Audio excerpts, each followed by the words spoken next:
The knock came at 7 in the morning, sharp and unforgiving, the kind that said someone on the other side knew they had the law on their side, and a clock ticking in their favor.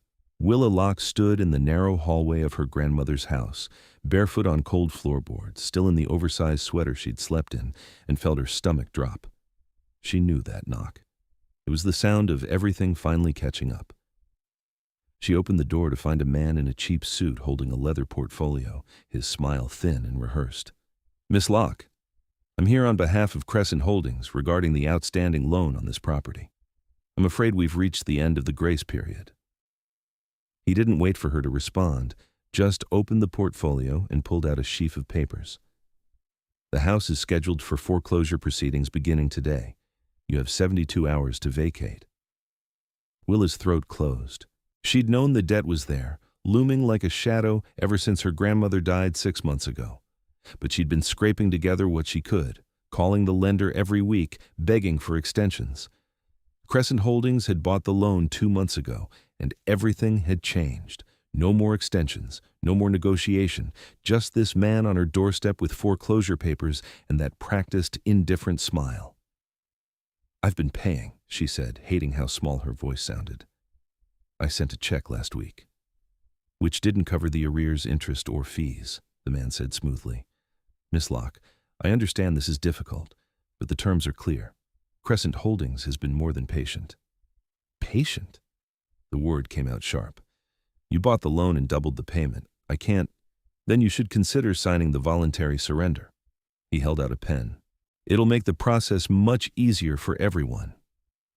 Willa stared at the pen, at the papers, at the crumbling paint on the doorframe, and the sea beyond, gray and restless under the morning sky. This house was all she had left of her grandmother, of the summers she'd spent here as a child, of the one place that had ever felt like home. Losing it felt like losing her grandmother all over again, like watching the last thread of her old life snap and fall away into nothing. She was about to speak, to argue, to beg, to buy herself another few minutes, when a voice cut through the cold air, smooth and unhurried and utterly calm. "I'm afraid there's been a misunderstanding." Willa turned. A man stood at the bottom of the porch steps, and for a moment she forgot the debt collector entirely. He was tall, dressed in a long black coat that looked like it belonged in another century, and his hair fell past his shoulders in a sweep of pure white. His skin was pale, almost luminous in the gray morning light, and his eyes, dark and fathomless, fixed on the debt collector with a kind of patient amusement that made the air feel heavier. The debt collector frowned. "I'm sorry. Who are you?" "Fennrick Carrow."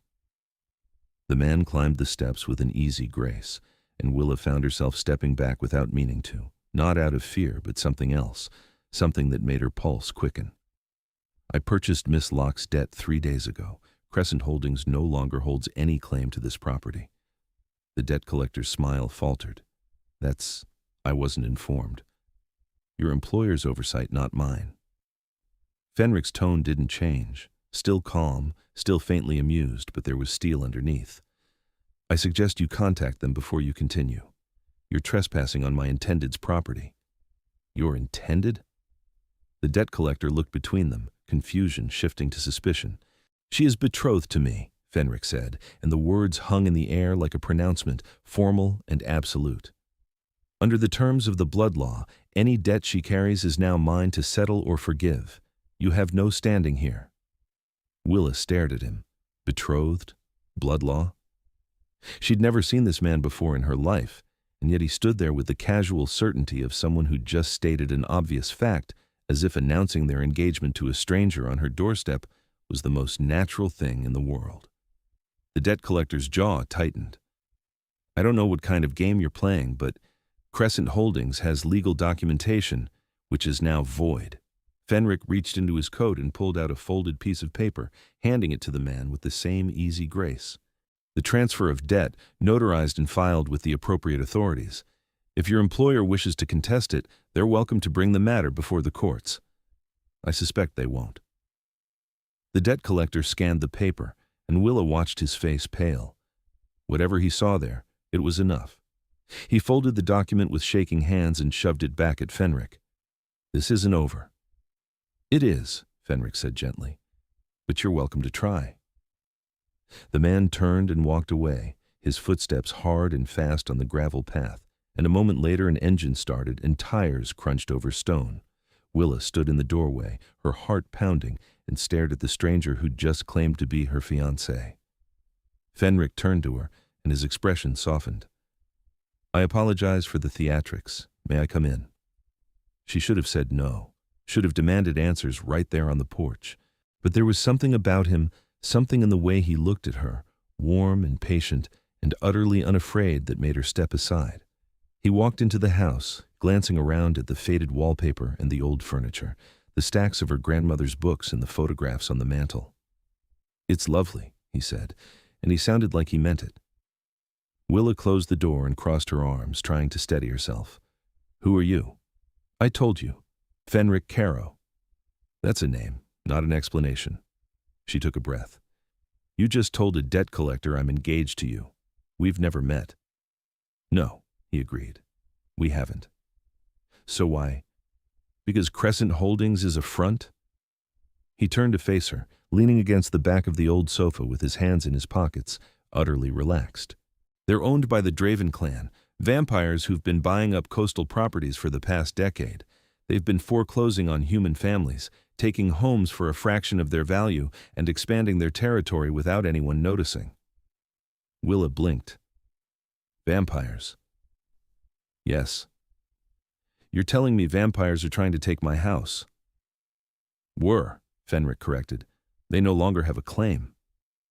She stared at him, waiting for the punchline, for him to laugh and admit this was some elaborate prank. But he just watched her with those dark, steady eyes, and she felt the bottom drop out of her understanding of the world. You're serious? Entirely. And you're a vampire, yes. He said it without hesitation, without shame, as if it were the simplest thing in the world, and a king, though that's less relevant at the moment. Willa sank onto the arm of the nearest chair. A vampire. A king. Standing in her grandmother's living room like it was perfectly normal to discuss blood law and betrothal over tea and biscuits. She should have been terrified, should have run. But instead, she found herself staring at him, trying to make sense of the calm certainty in his face. The way he moved like gravity was a suggestion, rather than a rule. Why did you help me? She asked finally. Fenrick tilted his head, considering. Because the Dravens are vultures. They prey on humans who have no idea what they're up against, and they hide behind legal paperwork to avoid breaking the old laws. I dislike vultures. So this is about them, not me. Partly. He smiled, and it was a real smile, warm and a little rueful. And partly because I've been looking for an excuse to outmaneuver them for years. Your house gave me one. By claiming I'm your fiancé. Betrothed, he corrected.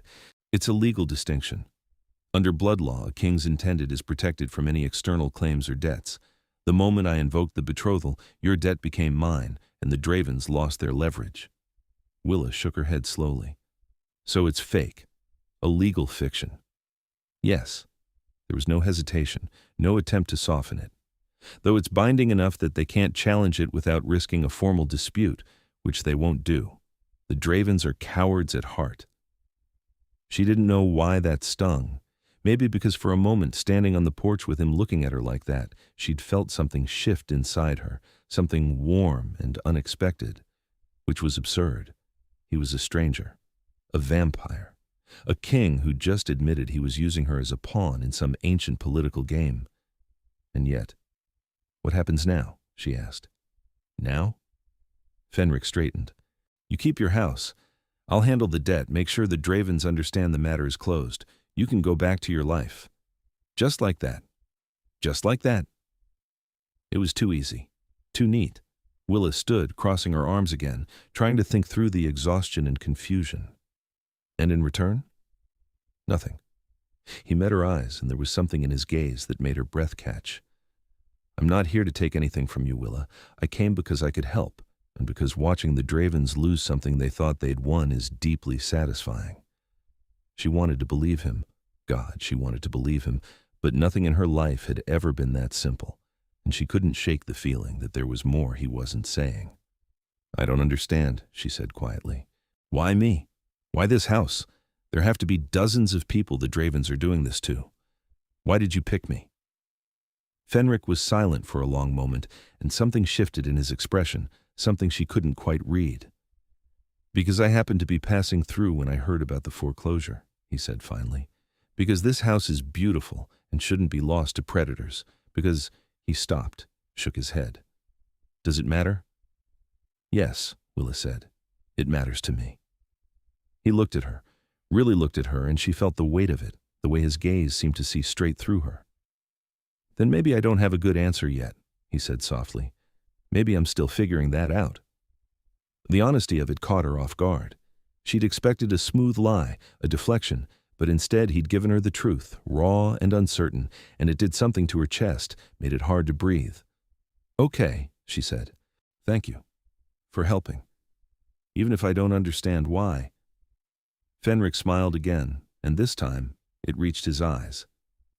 "You're welcome." He moved toward the door, then paused. "If the Dravens come back, call me." He pulled a card from his coat and set it on the hall table, plain black with silver lettering. "I mean it. Don't try to handle them alone." "I won't." Willa picked up the card, running her thumb over the embossed letters. Fennrick Carrow. No title, no address, just a phone number. "Will I see you again? Do you want to?" The question hung between them, and Willa realized with a start that she did. That despite everything, the strangeness, the impossibility, the fact that he was a literal vampire king, she wanted to see him again, to understand the way he made her feel, like the ground had shifted under her feet. "Yes," she said. Fenrick's smile widened. Then you will." He left, the door clicking softly behind him, and Willa stood alone in the hallway with the vampire's business card in her hand and the growing suspicion that her life had just irrevocably changed. The house felt different after he left. Willa moved through the rooms, touching the furniture, the books, the faded curtains, as if checking to make sure everything was still real. The debt collector was gone. The foreclosure was void. Fennrick Carrow, Vampire King, had walked into her life and fixed everything in the span of 10 minutes, and she had no idea what to do with that. She made coffee, her hands still shaking slightly, and sat at the kitchen table with her grandmother's old mug warming her palms. The sea was visible through the window, gray and restless, and she watched the waves roll in and tried to process what had just happened. Vampires, blood law, betrothal. It sounded like something out of a novel, the kind her grandmother used to read, thick paperbacks with embossed covers and improbable romances. Except this was real. Fenrick was real. The danger had been real, and so was the fact that he'd saved her from it. And he'd been so calm about it, not cocky or arrogant, just quietly certain, like he'd known exactly what needed to be done, and had done it without hesitation. There had been warmth in his eyes when he looked at her, a kind of gentle amusement that made her feel like he saw her, really saw her, in a way no one had in a long time, which was ridiculous. He didn't know her, she didn't know him, but she wanted to. Willa drained her coffee and stood, restless. She needed to do something, to ground herself in the ordinary. She started cleaning, dusting the shelves and sweeping the floors, trying to lose herself in the familiar rhythm of work. But her mind kept drifting back to Fenrick, to the way he'd moved, the sound of his voice, the impossible fact of his existence. 3 days passed. Willa threw herself into fixing up the house, patching cracks in the plaster and repainting the kitchen, trying to make the place feel like hers again, now that it wasn't about to be ripped away. She called the bank, confirmed that the debt had been transferred, and felt a weight lift from her chest when they verified Fenrick's story. It was real. He'd actually done it. On the 4th day, he came back. Willa was on the porch, sanding down the railing, when she looked up and saw him walking up the path. He was dressed the same as before, that long black coat and white hair catching the afternoon light, and her heart did a stupid, traitorous leap in her chest. "You didn't call," Fenrick said as he climbed the steps. "I didn't need to." Willa set down the sandpaper, brushing dust off her hands. "The Dravens haven't come back." "Good." He leaned against the porch post, watching her with that same quiet intensity. "How are you?" "Confused," she admitted. "Grateful. Still not entirely sure this is real." "It's real." "I know." She wiped her hands on her jeans. "I called the bank. They confirmed everything." Then what's confusing you? Willa hesitated. She'd been asking herself that question for 3 days, and she still didn't have a good answer. You, she said finally. Why you did it. Why you keep checking on me. Why you're here right now. Fennrick was quiet for a moment, and she watched emotions flicker across his face. Amusement, consideration, something softer she couldn't name. Maybe I wanted to see you again. Her breath caught. Why? Because you didn't flinch, he said simply. When I told you what I was, you didn't run. You asked questions. You tried to understand. That's rare. I was too shocked to run. I don't think so. He stepped closer, and Willa felt her pulse quicken. I think you're braver than you give yourself credit for. She didn't feel brave. She felt off balance, like she'd stepped onto a ship in high seas and couldn't find her footing. You don't know me. Not yet. Fennrick smiled, and it was so warm, so genuine, that it made her chest ache. But I'd like to. Willa stared at him. This was insane. He was a vampire, a king, part of a world she'd never even known existed, and yet standing here with him, watching the way the light caught in his dark eyes, she couldn't think of a single reason to say no. Okay, she said. Tell me about yourself. Fennrick laughed, a low, rich sound. That's a long story. I have time. He tilted his head, considering, then gestured to the porch swing. May I? Willa nodded, and they sat, the old swing creaking gently under their weight. The sea stretched out before them, endless and gray, and for a moment neither of them spoke. I was born in 1347, Fennrick said finally, in what's now Romania. I was turned during the Black Death when I was 23. Willa did the math and felt dizzy. You've been a vampire for almost 700 years. 656 to be precise. He said it like it was nothing, like people casually discuss their centuries-old lifespans every day. I became king 200 years ago, after the previous monarch abdicated. It's a political position more than anything, a way to keep order among the clans and maintain the old laws. The blood laws, among others. Fennrick glanced at her. We're not monsters, Willa. Most vampires live quietly, integrated into human society. We have rules, codes of conduct. The ones who break them, who hunt recklessly or draw attention, are dealt with. By you. Sometimes. He looked out at the sea. Mostly I mediate disputes, negotiate treaties, keep the clans from tearing each other apart. It's tedious work, if I'm honest, but it matters. Willa absorbed that, trying to reconcile the image of a vampire king with the man sitting beside her, relaxed and easy and surprisingly warm. Do you live in a castle? Fenrick's lips quirked. I have a manor in the city. It's old, but comfortable. No bats or coffins, I'm afraid. Disappointing. I know. Very pedestrian of me. He turned to face her. What about you? Tell me about Willa Locke. She shrugged. Not much to tell. I grew up in the city, moved around a lot after my parents died. My grandmother was the only family I had left. When she got sick, I came here to take care of her. After she died, I couldn't leave. This place, it's all I have. It's more than that, Fennrick said gently. I can see it in the way you talk about it. This is home. Willa nodded, her throat tight. Yeah, it is. They sat in comfortable silence, the swing rocking gently, and Willa felt something settle in her chest, something warm and unexpected.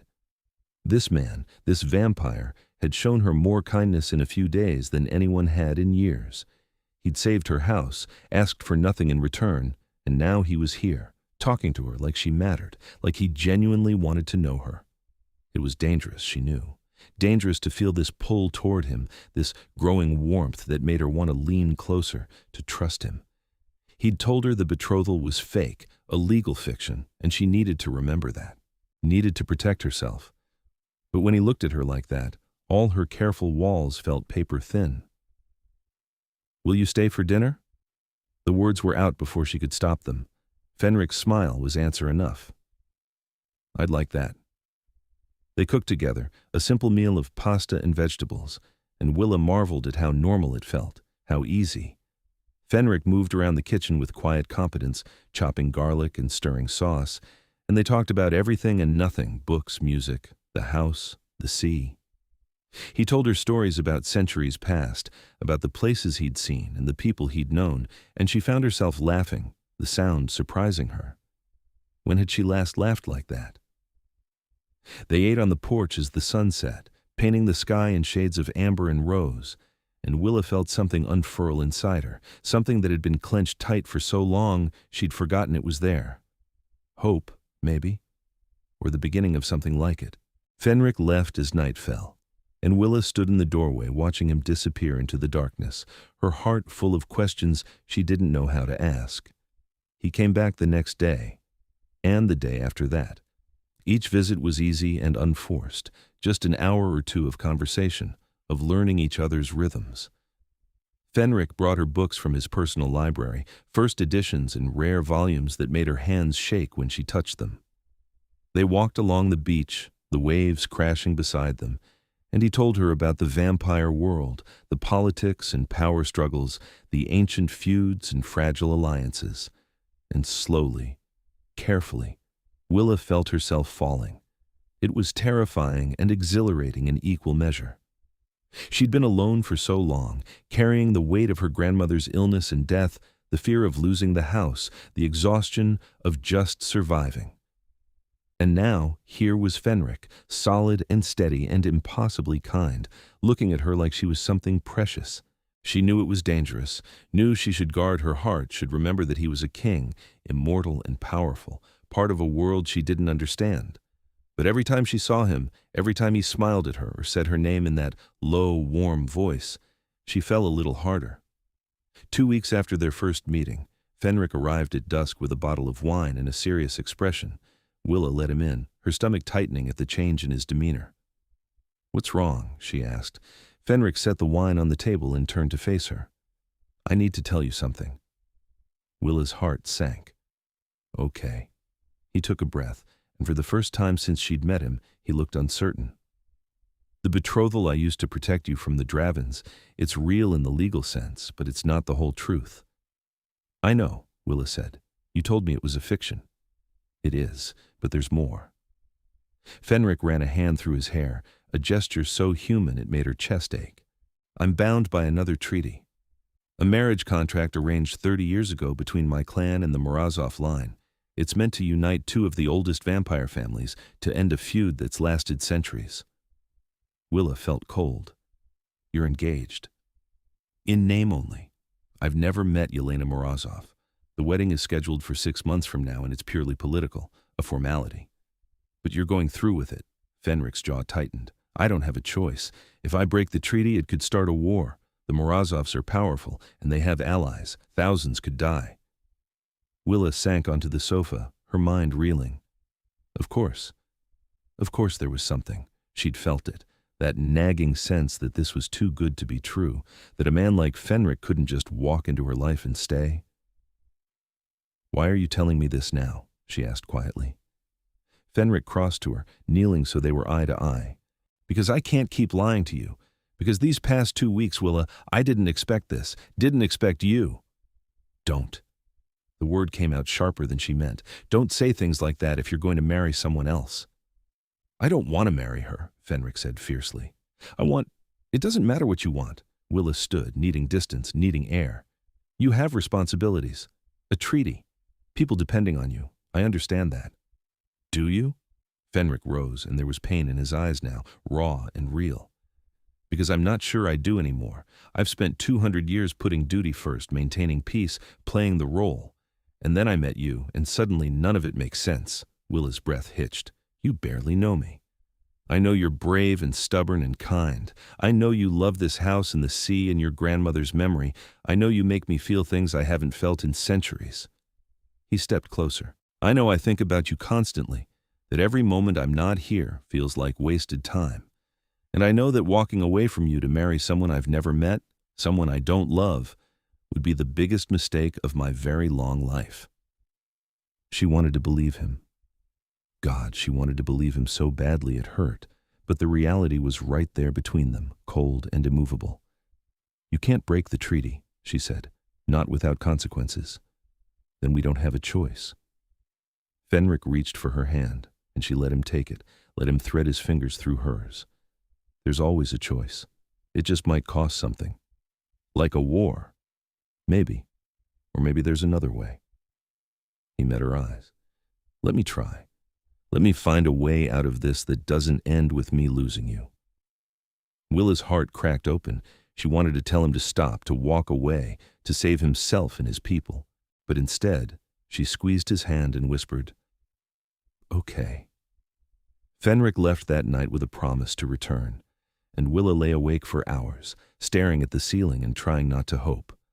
She'd spent so long protecting herself, building walls to keep the hurt out, and now here she was, falling for a vampire king who was engaged to someone else.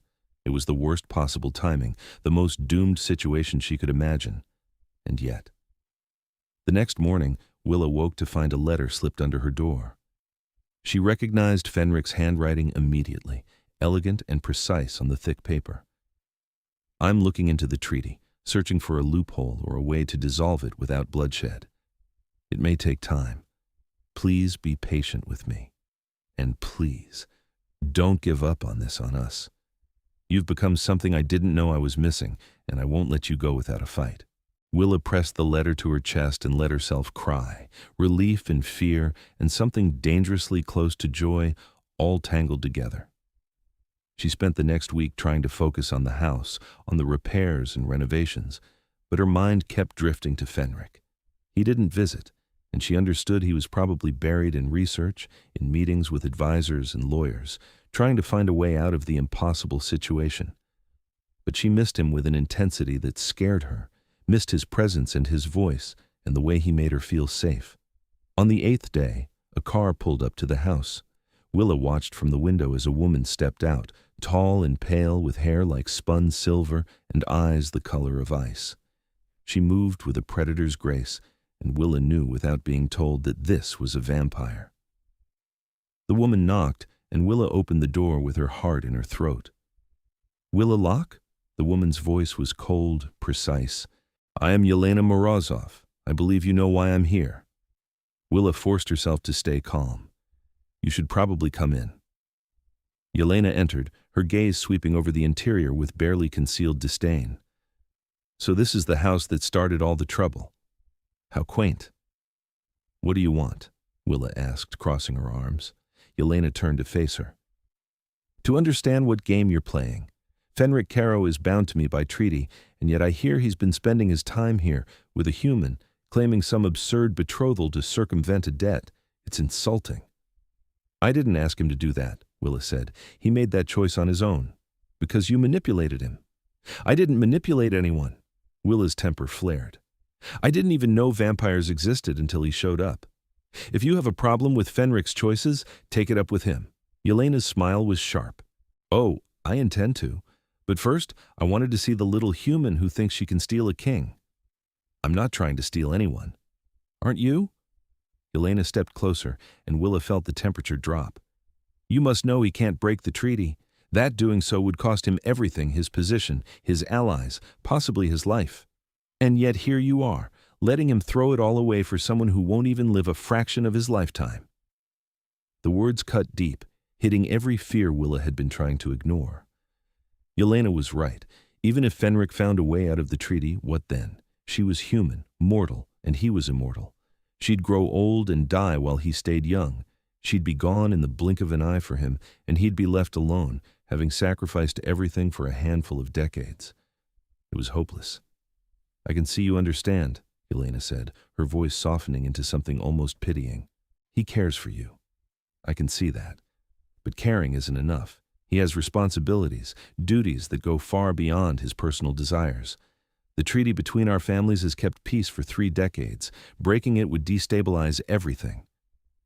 "Then why are you here?" Willa asked. "If you're so sure he won't break the treaty, why bother coming to threaten me?" Yelena's expression hardened. "Because I don't believe in taking chances, and because I wanted you to understand what's at stake, not just for Fennrick, but for all of us.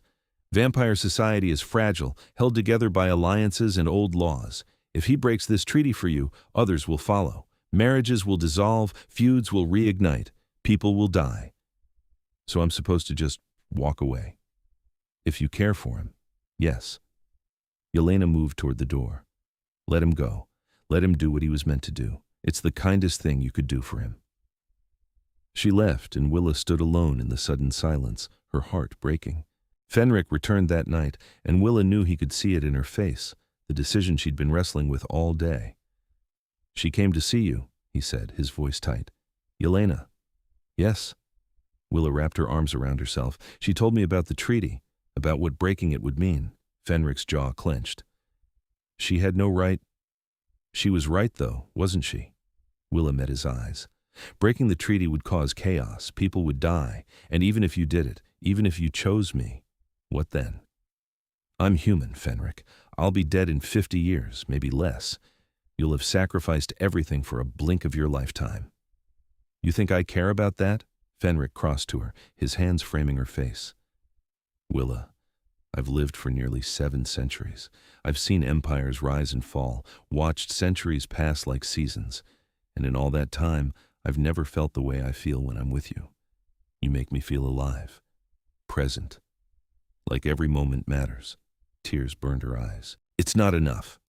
It's everything," he said fiercely. "I've been researching the treaty, talking to advisors, looking for a way out, and I found one." Willa's breath caught. "What?" "The treaty specifies a marriage between the Carrow and Morozov lines to unite the families, but it doesn't specify which members of those families. Yelena isn't the only Morozov, and I'm not the only Carrow. If I can convince my cousin to take my place in the marriage, the treaty will be fulfilled without me." "Would he do that?" Fenrick hesitated. "He's considering it. He and Yelena have actually met, unlike us, and there's no animosity there. It's possible, but not certain." "No," he brushed a thumb over her cheek, "but it's a chance. And if it works, I'm free. Free to choose who I want, how I want to live. And if it doesn't work, then I break the treaty and deal with the consequences." His eyes were fierce, determined. "Because I'm not losing you, Willa. I can't." She wanted to believe him, wanted to let herself fall into the hope he was offering, but the fear was still there, cold and heavy. "Yelena said I should let you go," she whispered, "that it's the kind thing to do." "Yelena doesn't get to decide that," Fenrick said. "Neither do I. This is your choice, Willa. If you want to walk away, I'll respect that. But if you want to fight for this, for us, then I'm right here with you." Willa looked at him, at the centuries in his eyes and the warmth in his expression, and felt something click into place. She'd been afraid for so long, afraid of losing the house, afraid of being alone, afraid of hoping for something more. But standing here with Fenrick, feeling the way he looked at her like she was the center of his world, she realized something. She was tired of being afraid. "I don't want to walk away," she said. Fenrick's smile was like sunlight breaking through clouds. "Good, because I wasn't going to let you go that easily." He kissed her then, soft and careful, and Willa felt the world narrow to just this, the warmth of his hands, the gentle pressure of his mouth, the way her heart soared and settled all at once. It was everything and not enough, a promise and a beginning, and when they broke apart, she was smiling. "What happens now?" she asked. "Now, I talk to my cousin. I finalize the arrangements, and then," he grinned, "then I deal with Yelena. She won't be happy. She'll survive." Fenrick laced his fingers through hers. "Trust me." Willa did, against all logic, against every instinct that said this was too good to be true. She trusted him. 3 days later, Fenrick arrived with news. Willa saw it in his face the moment he walked through the door, the tension in his shoulders easing, the light in his eyes. "It's done," he said. "My cousin agreed. He and Yelena will marry in my place, and the treaty will stand." Willa's knees went weak. "They agreed?" "Yelena wasn't pleased, but her family accepts it. My cousin actually seems relieved. Apparently he's had his eye on Yelena for years and was too intimidated to say anything." Fenrick laughed. "So everyone wins, more or less." "And the Morozovs won't retaliate?" "No. The treaty is fulfilled, just with different participants. There's precedent for it in the old laws, and both families have agreed to honor the spirit of the alliance." He took her hands. "I'm free, Willa. Free to be with you if you'll have me." Willa felt tears slip down her cheeks, relief and joy and disbelief all tangled together. "Are you sure? Really sure?" "I've never been more sure of anything." Fenrick pulled her close, his arms solid and warm around her. I love you. I know it's fast, I know it's impossible, but it's the truth. You've changed everything for me. I love you too, Willa whispered against his chest. I've been falling for you since the moment you showed up on my porch.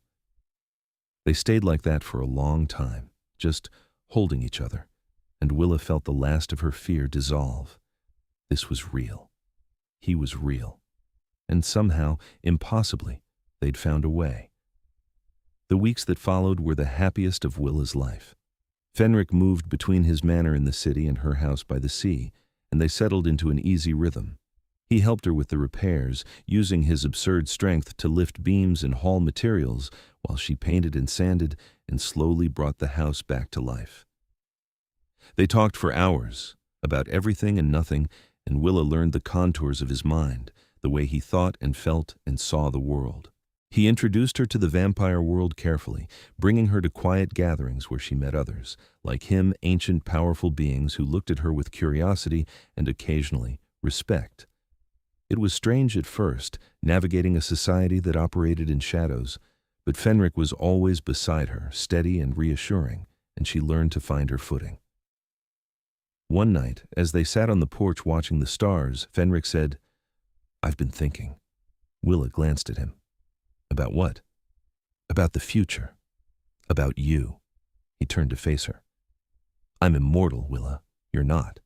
That's going to become an issue eventually." Her heart clenched.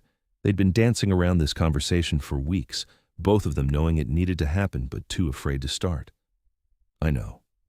I don't want to lose you," Fenrick said quietly. "Not in 50 years, not in 100. I want you with me for as long as we both exist." Willa's throat tightened. "What are you saying?" "I'm saying I want to turn you, make you like me." He reached for her hand. "Only if you want it. I would never force this on you. But if you're willing, if you want that future, I can give it to you." Willa stared at him, her mind racing. Immortality. An eternity with Fenrick, with the sea and the house and the world stretching out before them. It was everything she hadn't known she wanted, everything she'd been afraid to hope for. "What would it mean?" she asked. "Becoming a vampire. You'd gain strength, speed, heightened senses. You'd need blood to survive, though you could still eat human food if you wanted. You'd be vulnerable to sunlight, though there are ways to manage that. And you'd live as long as I have, possibly longer." He squeezed her hand. "But you'd also lose the life you have now. You'd have to leave the human world behind, at least in some ways. It's not a small decision." "No," Willa agreed. "It's not." She thought about it for days, weighing the choice. Immortality meant leaving behind the few human connections she had left, meant stepping fully into Fenrick's world. It meant danger and politics and a life she'd never imagined. But it also meant time endless, precious time with the man she loved, time to explore the world, to build a life, to be happy. In the end, the choice was easy. "I want it," she told Fenrick one evening. "I want to be with you, for as long as we have." Fenrick's smile was radiant. "Are you sure?" "I'm sure." The turning was less dramatic than she'd expected. Fenrick explained the process carefully, made sure she understood every step, and then, when she was ready, he bit her. The pain was sharp and bright, but it faded quickly, replaced by a warmth that spread through her veins like liquid sunlight. She felt her heart slow, her body change, and then Fenrick was there, holding her as she crossed the threshold into something new. When she woke the next evening, everything was different. The world was sharper, brighter, every sound and scent amplified. She could hear the ocean from inside the house, could smell the salt and the pine and the faint trace of blood on the air. And when she looked at Fenrick, she saw him fully for the first time, the centuries in his eyes, the power thrumming beneath his skin, the love that made him look at her like she was the only thing that mattered. "How do you feel?" he asked.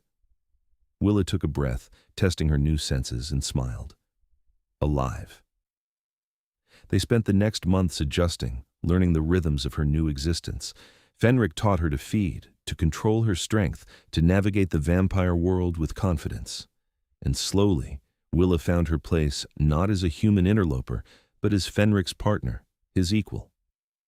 The house by the sea became a haven, a place where they could retreat from the politics and power struggles of vampire society. Fennrick officially recognized it as a sanctuary, protected under blood law, and the Dravens never came near it again. Willa restored it room by room, pouring her love into the old walls and worn floors, and Fennrick helped, his strength and patience making every task easier. One night, as they stood on the porch watching the waves, Fennrick said, "I have something for you." Willa turned, curious, and he handed her a small wooden box. Inside was a ring, simple and elegant, a band of silver set with a dark stone. "It belonged to my mother," Fennrick said. "She gave it to me before she died, told me to give it to someone I loved. I want you to have it." Willa's eyes stung. "Fennrick, marry me," he said. "Not because of a treaty or a legal fiction, but because I love you and I want to spend eternity with you. Marry me, Willa." She didn't hesitate. Yes. The wedding was small, held in the garden behind the house with only a handful of guests' friends from the vampire world, and a few of Willa's old human acquaintances who knew the truth. Fennrick looked stunning in a dark suit, his white hair pulled back, and Willa wore a simple dress the color of sea foam. They exchanged vows under the stars, promising each other forever, and when Fennrick kissed her, Willa felt like her heart would burst. Afterwards, they stood on the porch, watching the ocean and holding each other, and Willa thought about the girl she'd been 6 months ago, afraid, alone, about to lose everything. She'd come so far, changed so much, and it was all because of the man beside her. "Thank you," she whispered. Fennrick looked at her, surprised. "For what?" "For saving me, for loving me, for giving me this." She gestured to the house, the sea, the life they'd built together. Fennrick smiled and pulled her closer. "You saved me first. You just didn't realize it." They stayed like that for a long time, wrapped in each other, and Willa felt the future stretch out before them, endless and bright and theirs. Years passed, decades. The house by the sea stood strong, weathering storms and seasons, and Willa and Fennrick filled it with life. They traveled the world, exploring cities and wildernesses, but they always came back to the coast, to the place where they'd first fallen in love. Fenrick's cousin and Yelena married and had children, strengthening the alliance between the Carrow and Morozov clans. The Dravens fell from power after a scandal involving illegal property seizures, and Fennrick quietly ensured they never regained their influence. The vampire world shifted and changed, but through it all, Willa and Fennrick remained constant partners, lovers, friends. One evening, a century after they'd met, Willa stood on the porch and watched the sunset paint the sky in shades of gold and crimson. Fennrick came up behind her, wrapping his arms around her waist, and she leaned back into him. "Do you ever regret it?" he asked, "choosing this life?" Willa thought about it, about the 100 years they'd spent together, the adventures and challenges and quiet moments. She thought about the girl she'd been, standing in this same spot, terrified of losing everything. And she thought about the woman she'd become, strong, confident, loved. "Not for a second," she said. Fennrick kissed her temple. "Good. Because I plan to keep you for at least another century or two." Willa laughed. "Only a century or two? Let's start there and see how we feel." They stood together as the sun sank below the horizon, and Willa felt the rightness of it, the perfection of this moment. She'd been saved by a vampire king who'd walked into her life and changed everything, and in return, she'd saved him from a life without love. It was the best deal she'd ever made. The house stood behind them, solid and enduring, a testament to the life they'd built. Inside, the rooms were warm and filled with memories, photographs, and books, souvenirs from their travels, the accumulated treasures of a century together. It was home in every sense of the word, and Willa knew it always would be. "I love you," she said. Fenrick's arms tightened around her. "I love you too, always." And as the stars began to appear, glittering against the darkening sky, Willa closed her eyes and let herself be held, grateful for every moment, every choice, every impossible twist of fate that had brought them here. The debt collector had come for her house, and a vampire king had announced she was his. It had sounded like a lie, a convenient fiction to solve a problem. but it had turned out to be the truest thing either of them had ever said.